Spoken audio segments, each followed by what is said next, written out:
The Crawford mansion gleamed beneath the morning sun like a palace carved out of pride. Marble pillars framed the driveway, and the gardens stretched in precise symmetry, a kingdom built to show the world what money could buy. But inside, behind the laughter and the crystal chandeliers, there was tension sharp enough to cut glass.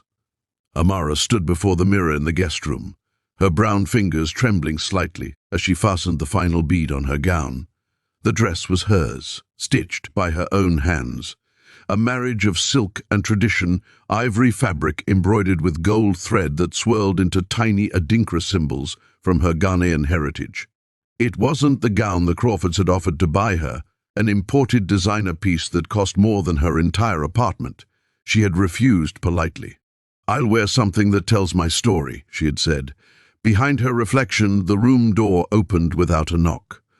Veronica Crawford, Ethan's mother, stood there, wrapped in a robe the color of cold steel, diamonds glittering at her throat even this early. Her lips were pressed into the kind of smile that hid insult behind elegance. "So," she said, scanning Amara from head to toe. "That's the dress?" Amara turned, the morning light catching the subtle bronze glow of her skin. "Yes, Mrs. Crawford." Veronica tilted her head. "It's different. The same word she'd used since the day Ethan introduced Amara to the family. Different hair, different background, different world. "Ethan's waiting downstairs," Veronica continued.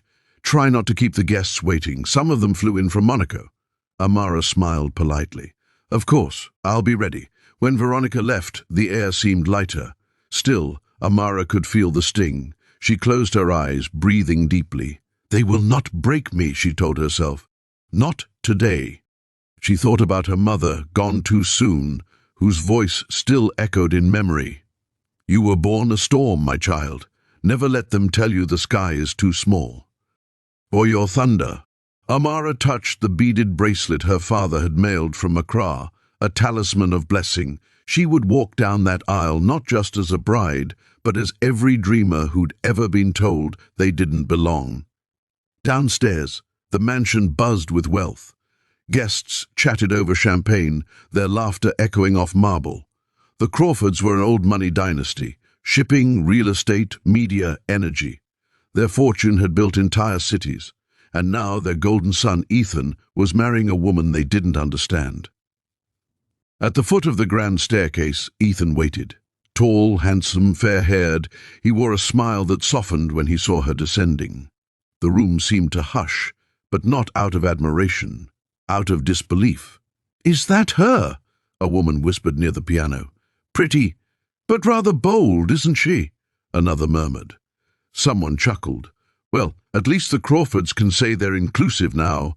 Each whisper pricked like a needle, but Amara's posture never faltered. Every step was deliberate, her chin high, her eyes forward. Ethan reached for her hand. "You look incredible," he said softly. "Thank you," she replied. Her voice was calm, but inside, a drumbeat of nerves and determination thundered. The ceremony took place in the garden, a scene of manicured perfection. Rows of white roses lined the aisle. A quartet played soft classical music that floated over the murmuring crowd. When Amara stepped onto the carpeted path, sunlight kissed her face as if heaven itself had chosen her spotlight. The officiant began the vows. Ethan spoke first, pledging love, faith, and eternity. His words were genuine, and Amara's heart swelled. Then it was her turn. She looked into his eyes and said clearly, "I do, to love, to honor, and to rise beside you, no matter the storms we face." A ripple moved through the crowd, some impressed, others sneering. But Ethan squeezed her hand, proud. When the priest declared them husband and wife, the applause was polite, thin, and full of hidden judgment. As they kissed, Veronica turned to her friends and whispered, "Let's hope love is stronger than culture shock." The reception glittered with crystal chandeliers and laughter that never reached Amara's table. She smiled, thanked everyone, played her part, yet she could feel the coldness in every compliment. "You're so articulate," one guest said. "Your English is excellent," another added, as though it were surprising. Someone else leaned in. "Tell me, dear, is your family royal back home or just ordinary?" Amara responded with grace, sipping her water between words. "Extraordinary in love," she said with a smile that didn't falter. Across the hall, Ethan was surrounded by friends, Wall Street heirs and Ivy League alumni, celebrating, oblivious to the quiet cruelty directed at his bride. When she caught his eye, he winked, and for a moment the room disappeared. There was only them. Then Veronica stood to speak. The microphone hummed as the room quieted. "To family," she began, her voice sweet as honey, "and to the courage it takes to welcome new traditions into old ones." There was laughter, gentle to the ear, cruel to the heart. Amara's hand tightened on her champagne glass. She forced a smile, but her throat burned. "We all hope Amara adjusts well to our way of life," Veronica continued. "Change can be challenging." The toast ended with scattered applause. Ethan kissed his mother's cheek, unaware of the sting buried beneath the speech. Amara excused herself quietly, stepping out onto the terrace where the night air was cool and forgiving. The city lights below blinked like 1,000 tiny hopes. Tears welled in her eyes, but she refused to let them fall. She whispered into the wind, "They think this is their world. One day, they'll see how small their world really is." The honeymoon glow faded faster than anyone expected. 2 months after the wedding, the Crawford mansion no longer felt like a home. It felt like a museum where Amara was the exhibit everyone ignored. Veronica's morning teas continued, but the laughter stopped whenever Amara entered the room. Ethan, forever trying to keep peace, brushed off the tension. "Give them time," he'd say. "They're old-fashioned," but Amara knew better. Time doesn't cure arrogance, it exposes it. She had taken a quiet job within Crawford Group's philanthropic wing, the Crawford Foundation. The position looked decorative on paper, an act of inclusion, but Amara treated it seriously. She arrived early, stayed late, and read every file. Within weeks, she began to notice numbers that didn't add up. Charitable donations that never reached their supposed hospitals in Kenya. Grants that evaporated into consulting fees. At first, she thought it was sloppy bookkeeping. Then she found the offshore accounts. One night, she waited for Ethan to come home, spreadsheets spread across the kitchen counter. "Ethan," she said, "these figures are wrong. Millions are disappearing." He frowned, loosening his tie. "You're overthinking again. My father's team handles that." "Your father's team," she replied softly, "is laundering money through a children's hospital." The words hung between them like smoke. Ethan stared at her. "That's a serious accusation. I have proof," she said. "Emails, transfers, fake invoices." She slid a folder toward him. "I'm telling you because you're my husband and because I believe you're better than this." He thumbed through the pages, his jaw tightening. "You don't understand how business works at this level," he muttered. "Sometimes there are arrangements." "Arrangements?" Her voice cracked. "That's what you call stealing?" Ethan's silence was worse than denial. He closed the folder and walked away. That night, Amara sat alone at the kitchen table, staring at the darkness beyond the glass. The house hummed with quiet luxury. Refrigerator, security system, distant ticking clock. But beneath it all, she could feel the rot. Over the next weeks, headlines began to surface. Crawford Energy under investigation for tax evasion, charity funds missing in West Africa. Anonymous insider leaks financial documents. The Crawfords scrambled. Veronica called emergency board meetings. Ethan's father, Richard, flew back from London to manage optics. They blamed hackers, journalists, anti-business activists. Behind closed doors, they turned on each other. Amara became the easiest target. At dinner one night, Veronica set down her wine glass with a smile that didn't reach her eyes. "It's strange, isn't it? These scandals started right after Ethan's marriage." Ethan stiffened. "Mother, oh, I'm not accusing," she said sweetly, "but sometimes people attract that misfortune." Amara met her gaze calmly. Misfortune doesn't need to be attracted, Mrs. Crawford. It's usually invited. The table fell silent. Richard cleared his throat. Enough. We have bigger problems. The board meets tomorrow, and if we don't find capital fast, creditors will pounce. Maybe if you hadn't diverted donations into private jets, Ethan snapped, but Richard's glare cut him off. After dinner, Amara packed a small suitcase. Ethan found her by the doorway. "Where are you going?" he asked. "Somewhere quiet," she said. "Somewhere I can breathe." He looked lost. "You think leaving helps? I think staying means drowning," she replied. "And I've worked too hard to die in someone else's scandal." She kissed his cheek gently. "When you're ready to face truth, you'll know where to find me."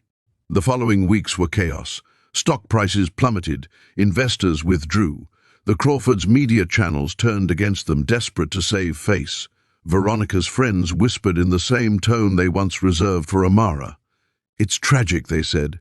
"Imagine losing everything after marrying that girl." Amara stayed silent, watching from a distance. She rented a small apartment downtown, traded designer heels for sneakers, and poured her energy into an idea that had lived in her notebook for years. A platform connecting African engineers with global investors. She called it Nubian Tech. Her days began at dawn, fueled by instant coffee and fire. What started as a website became a movement. She built a team, young, hungry, brilliant minds who believed in her vision. Within months, Nubian Tech caught attention in Lagos, Nairobi, and San Francisco. Articles began to appear. Former corporate wife launches platform empowering African innovators. Each headline was a small victory, but Amara wasn't chasing revenge, she was chasing purpose. Meanwhile, the Crawford empire was imploding. Ethan's father suffered a heart attack under stress. Veronica sold her jewels to pay legal fees. Ethan, finally seeing the truth, tried to rebuild, but the damage was done. One night, he called Amara, his voice trembled. "They're blaming you." "I know," she said. "They think you leaked the documents." She laughed softly. "Did I?" A pause. "Did you?" Amara looked out over the city lights from her tiny balcony. "If I did, it was justice. If I didn't, it was fate. Either way, your family had it coming." Amara— "Ethan," she interrupted gently. "When you choose silence in the face of wrong, you choose the wrong side." He said nothing.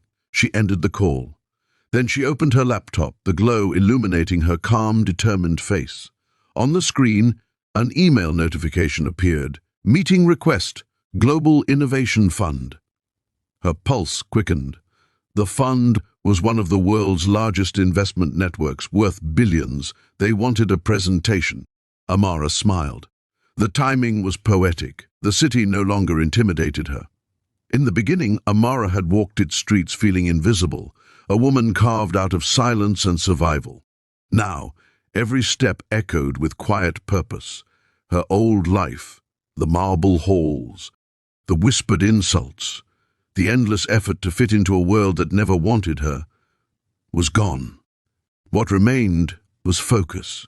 Nubian Tech had started in a cramped studio apartment with 3 laptops, 1 borrowed printer, and a vision too big for its walls. In the morning light, Amara would tape handwritten charts to the wall. Connectivity, opportunity, ownership, those were her pillars. She had lived long enough under other people's roofs. This empire would be hers. Her team was small but fierce. There was Zuri, the Kenyan software prodigy who coded like lightning, Tunde, the Nigerian data scientist who spoke in numbers, and Maya, an African-American marketing strategist who believed that stories could move mountains. They worked out of a shared co-working space that smelled of coffee and ambition. One Monday, as dawn broke over the skyline, Amara gathered them. "We've done local," she said, pacing before the whiteboard. "Now we go global." Zuri looked up from her screen. "Global? We barely have a proper office." Amara smiled. "Then we'll build one with ideas so big they can't ignore us." Her voice carried conviction, that magnetic confidence born of pain refined into power. She explained her plan, a digital marketplace connecting African innovators with investors worldwide. powered by transparent blockchain systems to prevent exploitation. No middlemen, no broken promises, she said. A platform that trusts our people's genius. Tunde leaned back, impressed. It's ambitious. It's inevitable, Amara corrected. For months they lived on instant noodles and faith. She sold her car to pay server costs, slept 3 hours a night, and pitched to anyone who would listen. Rejections piled up, but so did press coverage. She spoke at a small TEDx event. A clip of her talk went viral. I was told I didn't belong in the room, so I built a new room and filled it with dreamers. Within weeks, investors began calling. One crisp morning, Amara received an email that made her heart skip. Invitation to the Global Venture Forum. Dubai. The forum was where billion-dollar ideas were born, and where the Crawford Group, now desperate, would also be attending, hunting for capital. The irony was delicious. She booked her ticket silently, told no one about the Crawfords' attendance. This trip wasn't about revenge, it was about arrival. But destiny had a sense of theater. Before the flight, she stood by her apartment window, watching the city pulse beneath her. "Mama," she whispered, "your daughter's about to take the world stage." She packed one suitcase. Inside it, the same bracelet her father had sent from Ghana, the symbol of resilience that had followed her from the wedding aisle to this new life. Dubai was gold and glass, a city that believed in miracles money could buy.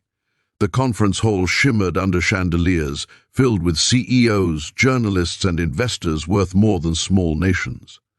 Amara arrived in a tailored emerald suit, confident but calm, carrying her presentation like a weapon forged in silence.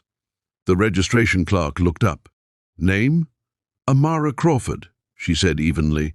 She hadn't used the surname in months, but today it felt like a declaration. Inside the main lobby, she caught sight of Ethan, older, thinner, eyes shadowed by exhaustion. Beside him stood Veronica, draped in pearls but stripped of pride. Their smiles for other guests were brittle, desperate. Amara walked past them without slowing, and only when she was gone did Veronica whisper, stunned, "That's her." The next day was pitch day. Amara stepped onto the stage before hundreds of delegates. The lights blinded, the cameras hummed, and she began, "For too long, Africa's innovation has been treated like charity instead of partnership. Nubian Tech is changing that narrative. We connect investors not with pity, but with opportunity." Her voice filled the hall. Mies. Dubai's skyline glittered like molten gold as night descended. Inside the Grand Meridian Hotel, the ballroom pulsed with the hum of ambition. Voices from 20 nations blending into one electric promise of money and power. Every major conglomerate on Earth had sent delegates to the Global Investor Summit. Among them, tucked into the far corner, the remnants of the once mighty Crawford Group. Veronica Crawford adjusted the collar of her pearl-white suit. The pearls were real, the confidence wasn't. Their empire was bleeding. Lawsuits, frozen accounts, vanished investors. One by one, the foundations had cracked. Ethan stood beside her, jaw tight, eyes shadowed. "Mother," he murmured, "maybe we should sit this out. We can't compete with these firms anymore." Veronica's smile was brittle. "If we stop showing up, we're dead. Appear strong until someone believes it." Across the hall, a murmur rippled through the crowd. A woman had entered. A tall figure in emerald silk, skin glowing against the golden light, confidence radiating like perfume. "Amara." Conversations paused. Cameras turned. The same people who had once whispered behind her back now whispered for another reason. "That's Amara Crawford. No, not Crawford anymore. She runs Nubian Tech. She's the woman who got the billion-dollar deal last month." Veronica froze. Ethan's breath caught. The past stood before them in heels and power. Amara crossed the floor as if it belonged to her. Her assistant handed her a tablet. She nodded without looking. Every step was a quiet symphony of control. When she reached the central table, the moderator greeted her warmly. "Miss Amara, welcome. You'll be one of our keynote speakers tomorrow, yes?" She smiled. "That's right." Ethan couldn't take his eyes off her. She looked stronger, sharper, free. The guilt that had lived in his chest for 2 years twisted harder. Veronica leaned closer to him. "Don't you dare go to her," she hissed. "We still have dignity." But dignity had left long ago, replaced by desperation. The next morning, the summit hall filled to capacity. Reporters packed the aisles, investors typed furiously on tablets. The first presentation belonged to the Crawford Group. Ethan walked on stage with his mother. Their slideshow flickered behind them. Graphs, recovery plans, promises. Veronica's voice trembled slightly. "We are seeking strategic partners for a revitalization plan valued at $500 million. The Crawford legacy has spanned 3 generations. Her words trailed off as she saw the audience's faces, polite, detached. No one cared about legacies anymore, they cared about growth. The applause at the end was merciful rather than impressed. Then came the announcement that changed the room's temperature. "Next, please welcome Ms. Amara Crawford, founder and CEO of Nubian Tech Global." The crowd erupted. Photographers rushed forward. Amara stepped onto the stage under a storm of flashing lights. She paused, letting the noise settle. Behind her, a single slide glowed, innovation with integrity. She began softly. 2 years ago, I stood in rooms like this as someone's wife, quiet, invisible, tolerated. Today I stand here as a builder of nations. The room leaned forward. "Nubian Tech isn't just a company," she continued. "It's a bridge between continents, between dreams and opportunity. We've created transparent investment pipelines across Africa, Asia, and Europe. We believe integrity is not charity, it's good business." The audience broke into applause mid-speech. She pressed on, voice gathering strength. "And today, I'm proud to announce the Nubian Holdings Investment Syndicate, an alliance of global partners committing $1 billion to rebuilding sustainable enterprises worldwide." Gasps filled the hall. Reporters scrambled for the headline. $1 billion, black-owned firm, history made. Ethan's pen slipped from his fingers. Veronica gripped the table so tightly her knuckles whitened. "Amara!" Turned slightly, eyes sweeping across the crowd, and found them. The Crawfords. Her gaze didn't linger with malice, only calm power. "We will be focusing our first acquisitions," she said clearly, "on companies with potential but broken ethics, businesses that lost their way and forgot who they serve." Everyone knew what she meant. The moderator leaned forward. "Ms. Amara, could you give an example?" She smiled. "You'll see in a moment." When the session ended, journalists surged toward her. Cameras flashed, questions flew. She answered each with grace until one reporter asked, "Is it true Nubian Holdings plans to acquire divisions of the Crawford Group?" Amara paused for effect. The entire room seemed to hold its breath. "We're in discussions," she said evenly. "If we proceed, it will be under one condition: transparency and equal leadership opportunities for women of color worldwide. This isn't just an acquisition, it's a reset." The quote went viral within minutes. Veronica couldn't bear it. She stood, stormed across the lobby, and confronted Amara before the cameras. "You think humiliating us makes you powerful?" she spat. Amara faced her calmly. "No, Mrs. Crawford, I think accountability makes us all better. You ruined our family." "I didn't ruin it," Amara replied softly. Truth did. Security stepped between them as reporters shouted questions. Amara walked away, unbothered, her assistant shielding her from the flashing lights. That night, in the penthouse suite provided by the conference, Amara stood by the window overlooking the Gulf. Fireworks burst above the skyline. Her phone buzzed with congratulatory messages from ministers, CEOs, and journalists. Yet she felt a stillness inside, triumph without arrogance. Zuri called from Nairobi. "Boss, the world's going crazy. The deal's trending everywhere. # billion-dollar sister." Amara laughed quietly. "Let them talk. Tomorrow, we work." She hung up and whispered, "To the night. They laughed at my skin. Now, they chase my shadow." The morning after the summit, the world had a new name on its lips. News anchors called it the billion-to-dollar turnaround. Financial papers printed Amara's face beside headlines that once belonged to the Crawfords. But while cameras celebrated, Amara was already back at work, sleeves rolled up, eyes locked on the horizon. In her corner office high above Nairobi's skyline, sunlight spilled across glass walls etched with the Nubian Tech logo. The city buzzed far below, boda-bodas weaving through traffic, street vendors shouting prices, but inside, the air hummed with focus. Amara's team filled the boardroom, analysts, engineers, legal advisors. On the screen glowed the next challenge, the full acquisition of the Crawford Group's energy division. The same empire that had laughed at her was about to become the cornerstone of a new vision. "Let's start," she said. Her voice was calm, but every word carried voltage. Zuri tapped the remote. Charts sprang to life. Their assets are undervalued by 40%.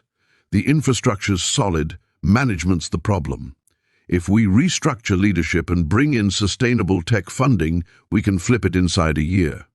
Amara nodded. Good. And the workers? Demoralized, but loyal. They just need to believe again. That, Amara said, is the real investment. She turned to the window for a moment. The reflection staring back wasn't the woman who'd been mocked at dinner tables. It was a builder of nations, polished, powerful, still human enough to remember every tear. Across the ocean, the remaining Crawfords sat in what was left of their boardroom. Veronica's lawyers whispered bad news. Creditors were circling, the last assets were frozen, and every headline carried Amara's name. Ethan broke the silence. She offered a merger, not a buyout. That means she's giving us a lifeline. His mother's pride flared. A lifeline? From her? Maybe humility is the only capital we have left, he said quietly. For the first time, Veronica didn't argue. She just stared at the empty seats where partners once sat. Back in Nairobi, Amara prepared for the signing ceremony. It would be live-streamed across 3 continents. Reporters called it the redemption of a legacy. As she adjusted the cuffs of her blazer, her assistant whispered, "You're trending again. People are calling you the Queen of Rebuild." Amara smiled. "Tell them queens serve. That's how empires last." She stepped onto the stage to a roar of applause. Cameras flashed, pens clicked. On one side sat her board, on the other, Ethan and Veronica Crawford. The room stilled as she approached the table. Veronica rose slowly. The defiance was gone. In its place, something almost like respect. "I underestimated you," she said softly. "And I judged you for what I didn't understand." Amara met her eyes. "You taught me more than you know. Pain has its purpose." They signed. The click of the final pen echoed like a seal on history. When the applause died, Amara addressed the room. "This is more than a deal," she began. "It's proof that dignity and determination are stronger than prejudice. We don't rebuild empires to rule people. We rebuild them to serve people. That's the future of business." The audience rose to its feet. Cameras zoomed in as she lifted the signed document. To everyone watching, she said, voice steady, "Remember, your worth isn't decided by who doubts you. It's built by what you create after they laugh." The crowd erupted again. That night, she recorded a short message for her followers. 2 years ago, I was the woman they said didn't belong. Today, I stand with $1 billion platform and a mission to lift others higher. If you've ever been told you're too dark, too poor, too different, remember my story. Don't stop. Don't shrink. Keep building until the world has no choice but to adjust its crown for you. The sun rose over Nairobi like a crown of gold.